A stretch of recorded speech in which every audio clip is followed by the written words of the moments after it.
भैया और बहनों को मेरा प्रणाम। आज हम कक्षा 6 विषय हिंदी में व्याकरण के टॉपिक संज्ञा को करेंगे। सबसे पहले हम ये जानेंगे कि संज्ञा किसे कहते हैं। संज्ञा का अर्थ है, शाब्दिक अर्थ अगर जानना चाहें तो संज्ञा का शाब्दिक अर्थ है किसी भी चीज का नाम। जहाँ पे नाम है वहां पर संज्ञा है। परिभाषा में हम लिखेंगे कि जिन शब्दों से किसी वस्तु, व्यक्ति, भाव आदि का नाम हमें मालूम हो उसे हम संज्ञा कहते हैं। पहले आप इसकी परिभाषा समझिए। जिन शब्दों से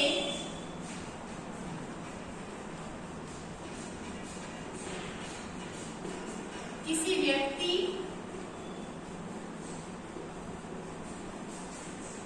वस्तु, भाव आदि के नाम का बोध हो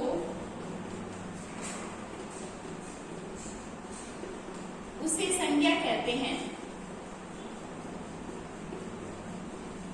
उसे संज्ञा कहते हैं। जैसे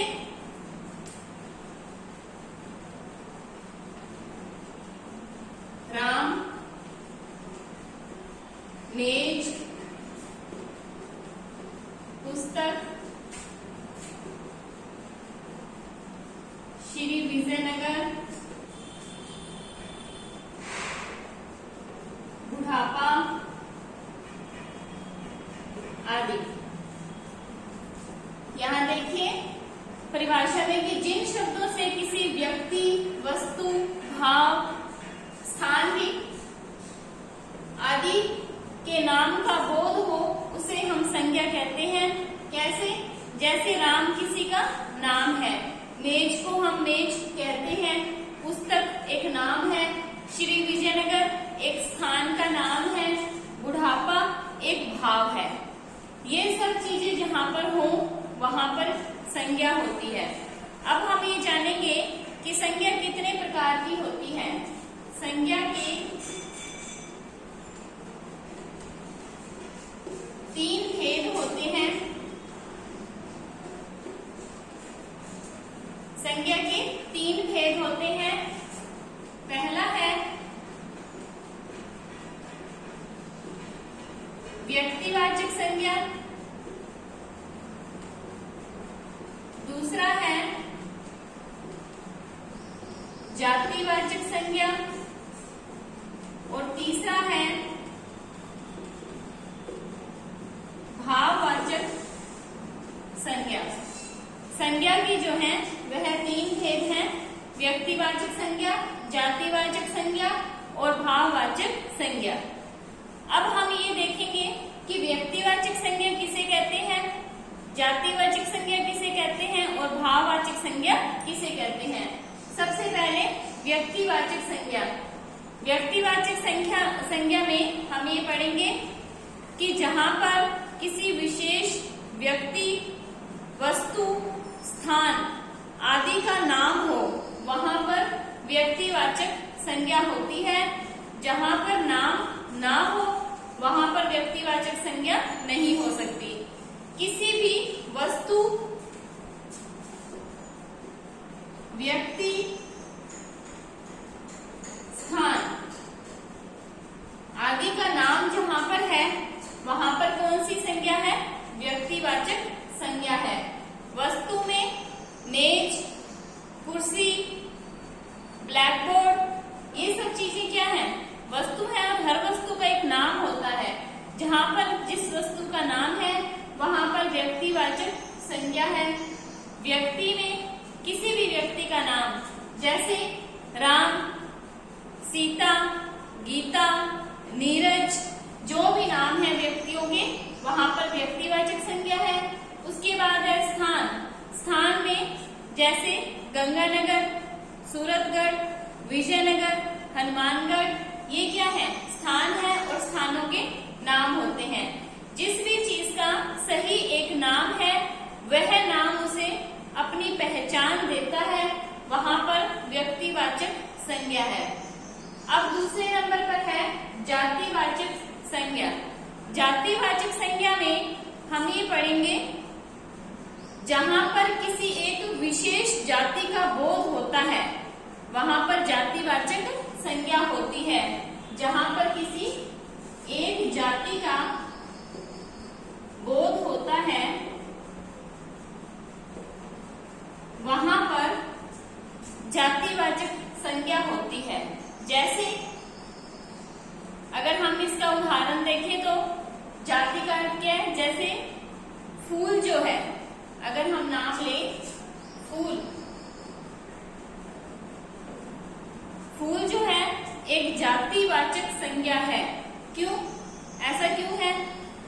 क्योंकि फूल कई प्रकार के होते हैं, उनके नाम भी होते हैं। अगर हम ये कहें कि गुलाब का फूल, या हम कहें कि गेंदे का फूल, या हम कहें कि सूरजमुखी का फूल, जब हम ये बताएंगे कि ये फूल गुलाब का है, सूरजमुखी का है, गेंदे का है, जब हम उसका नाम लेंगे तब वह क्या हो जाएगा? व्यक्तिवाचक संज्ञा हो जाएगी। जब हम अकेले फूल की बात करेंगे कि फूल, तो वहां पर क्या हो जाएगी? जातिवाचक संज्ञा हो जाएगी। ऐसा क्यों है? क्योंकि फूल एक जाति में आता है और उसकी कई तरीके के नाम हैं। जब उसका एक नाम होगा तब वह व्यक्तिवाचक संज्ञा होगी, और जब सीधा हम फूल कहेंगे तो वो एक जाति का बोध करवा रहा है, इसलिए जातिवाचक संज्ञा में फूल आ जाएगा। अगर हम ये कहें किताब या पुस्तक, तो ये क्या हो जाएगा? जातिवाचक संज्ञा हो जाएगी। जब आप कहेंगे हिंदी की किताब, या आप कहेंगे कि अंग्रेजी की किताब, गणित की किताब, जब आप किसी एक विषय का नाम लेकर कहेंगे तो वह उसका नाम हो जाएगा, तब वह क्या हो जाएगी? व्यक्तिवाचक संज्ञा हो जाएगी। और जब आप अकेले किताब या पुस्तक कहेंगे तो वह जाति का बोध कराएगी, इसलिए वह जातिवाचक संज्ञा में आएगी। अब आप समझ गए होंगे कि जातिवाचक संज्ञा क्या है। आपने ये ध्यान रखना है कि जातिवाचक संज्ञा में जो नाम दिया जा रहा है वह एक जाति का बोध करवा रहा है, और व्यक्तिवाचक संज्ञा में एक नाम है जो सीधा आदमी को एक पहचान दे रहा है। जातिवाचक संज्ञा में हम गाय भी लिख सकते हैं। क्यों? क्योंकि गाय भी अलग अलग जातियों से होती हैं। अमेरिकन गाय, राठी गाय, थार पारकर गाय, तो जहां पर उसका नस्ल है उसकी, वहां पर वह व्यक्तिवाचक संज्ञा है, और जहां पर सीधा गाय कह दिया जाए वहां पर वह जातिवाचक संज्ञा है, क्योंकि वह गाय जाति का बोध करवा रही है। अब तीसरे नंबर पर है भाववाचक संज्ञा।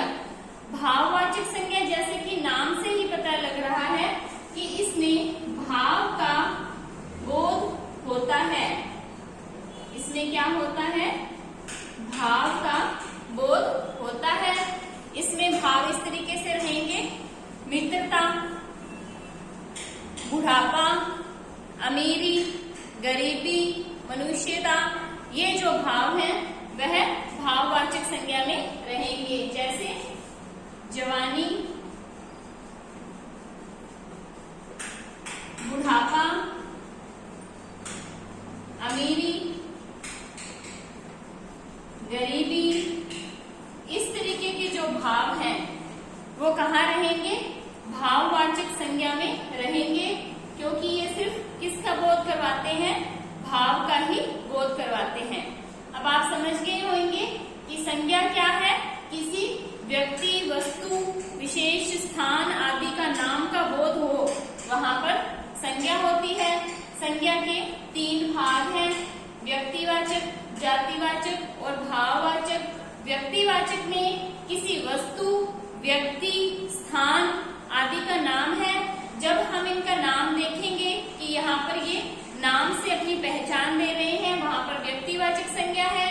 जहां पर जातिवाचक संज्ञा में किसी एक विशेष जाति का ही बोध होता है।